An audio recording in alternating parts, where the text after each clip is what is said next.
سلام البنات، ان شاء الله تكونوا كامل بخير وانتم تشوفوا في هذا الفيديو. اليوم ان شاء الله راح ندير معاكم لا غوسيت تاع غاناش مونتي ولا الغاناش المخفوق.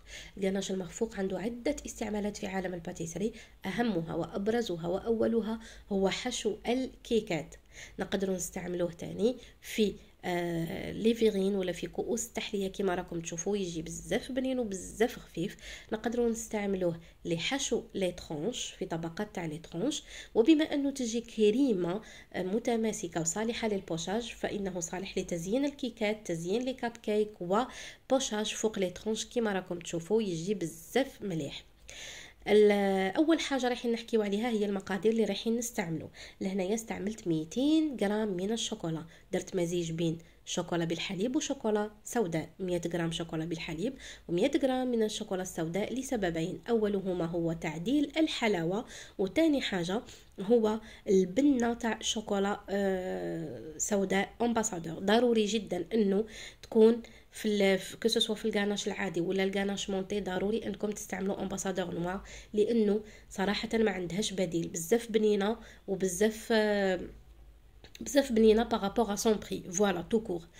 بالنسبه لهنايا الكريمه السائله اللي نستعملو ضروري جدا انه تكون 35% من الماده الدسمه. لهنايا انا كنت استعملت فونديليس. البنات رايحين ديروا لهنايا اون غومارك اللي هي انه عندنا بزاف طريقه تنفيذ لا غاناش مونتي هي طريقه واحده، ولكن المقادير تختلف من كما نقولوا من وحده الى اخرى. هذا الشيء رايحين تلاحظوه ونقول لكم السبب بكل بساطه هو اختلاف جوده المواد الاوليه اللي نستعملوها. يعني شوكولا غيش ما راحش تمدنا نفس النتيجه اللي كي نستعملوا شوكولا ولا بديل شوكولا ولا شوكولا انغوباج، يعني الشوكولا تاع التغليف ولا شوكولا ديسير اللي المعظم اللي يديروا الجاتو قاعدين يستخدموا فيهم. وتاني يعود الى نوعيه لا كريم ليكيد اللي نستعملوها، يعني النتيجه اللي تمدها لكم اوبلا ماشي هي نفسها اللي تمدها لكم فونديليس كيما راني قاعده نخدم بها دوك. يعني ولهذا السبب رايحين يختلفوا المقادير. لهنايا بالنسبه للمقادير اللي استعملت لهنايا 100 غرام من الشوكولا بالحليب، حطيت عليها 100 ملل من الكريمه السائله، و100 غرام من الشوكولا السوداء حطيت عليها 150 ملل من الكريمه السائله. يعني على 200 غرام من الشوكولا هذه اللي استعملت 250 ملل من الكريمه السائله. سخنت 150 ملل حتى درجة الغليان، كي نشوفهم بداو يديروا في بقع الغليان، هذوك فقاعات الغليان على اطراف الكاسرونه، نصبوهم فوق كميه الشوكولا تاعنا باش ندوبوها. اذا كان عندك ميكرووند تقدري تحطي الشوكولا تاعك دوب فوق عفوا في نص الميكرووند، ابخي تصبي عليها الكميه تاع لا كريم ليكيد تاعك. بون لهنايا حابه بما انه كاين الناس بزاف ما يفرقوش بين لا غاناش مونتي والغاناش العاديه والغاناش تاع التغليف، حبيت نقول لكم باللي كل وحده عندها كيما نقولوا تختلف التسميه تاعها، يختلفوا المقادير تاعهم ويختلف الاستعمال تاعهم. يعني لا غاناش مونتي هي الغاناش المخفوقه، من اسمها باينه باللي رايحين نخفقوها بلو باتور باش نستعملوها في الحشو. والغاناش العاديه هي تقدر تكون غاناش اللي راح نحط لكم ان شاء الله الوصفه تاعها، غاناش تكون غاناش للتغليف ولا للتزيين.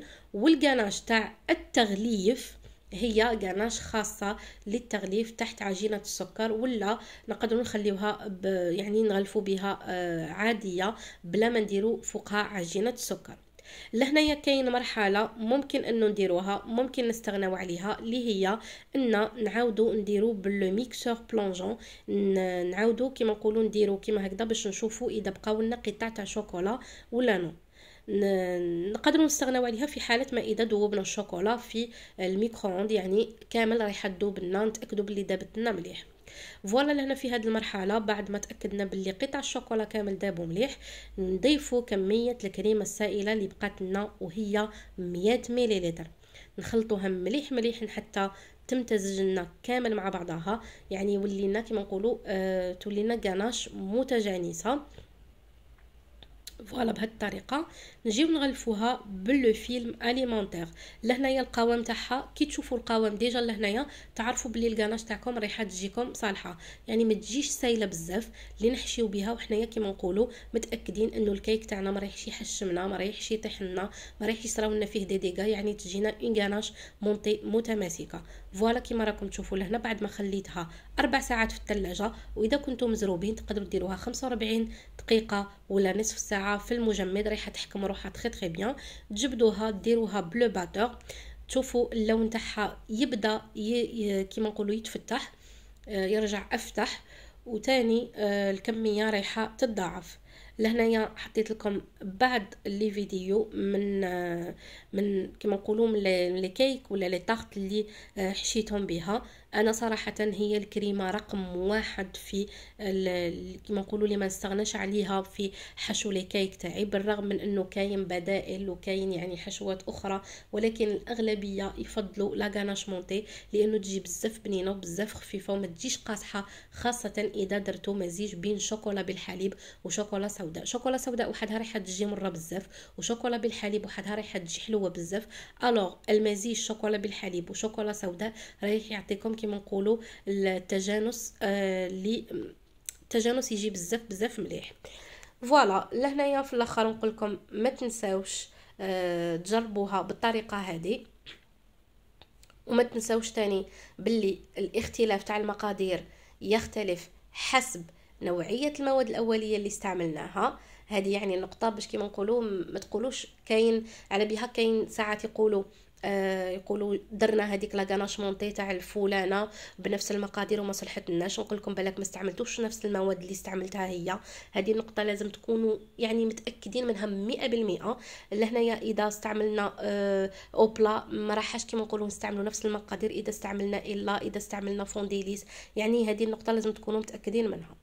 فوالا هذا توضيح بسيط فقط باش يروح لكم الابهام هذاك تاع علاش ما صلحتش لا غاناش مونطي، ولا علاش لهنايا كانت المقادير مختلفه، وحنايا نعرفوا باللي لا غاناش لا كريم ليكيد نستعملوا الدوبل ولا التريبل. فوالا في الاخر نقول لكم مشاهده ممتعه لهذا الفيديو. ما تنساوش تخليوا لي جيم لي كومونتير وبارطاجيو لا فيديو اذا عجبتكم. في الاخر نقول لكم دمتم في امان الله، والسلام عليكم ورحمه الله وبركاته.